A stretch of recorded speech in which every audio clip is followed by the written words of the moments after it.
I'm going to pass this on because I'd love to hear from Rudayna. Now, you and I, when we met for Greece, I think it was for the Greece event, you were actually calling in from Abu Dhabi at that time, and now you're in the Netherlands. So I want to hear more about the journeys that you've taken, but then also how it might relate to what was that moment of inspiration and spark for you. Yeah, thank you, Melissa. And really inspiring hearing about Nancy and Paige. I think mine is not your typical science, core science journey, but I loved biology. Biology was my favorite subject, and I had an incredible teacher from 6th grade all the way to 13th. I did my A levels, and I was absolutely passionate about it. And there was a moment. I was reflecting upon this inspiring my aha moment. It's a very strange one, but we went to the zoo, the Athens Zoo, which was in terrible shape, very, very sad shape.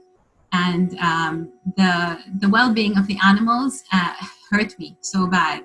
It struck so deep, and I started all of these initiatives of fundraising or what have you.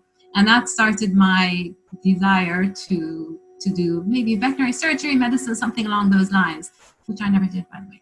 But I was incredibly torn because I loved maths. I also was a math geek, and I loved problem solving and doing that kind of for a hobby, as well as drawing. I love to draw. So it was, the career choice was, do I go, it was genetics, medicine, architecture. So it was almost a toss of a coin. And I ended up going to an engineering school. I went to MIT with both options open. But ultimately, we talked about STEM, and it's the STEAM, putting the A in there. To me, that was the draw, bringing the art into the sciences that captured me.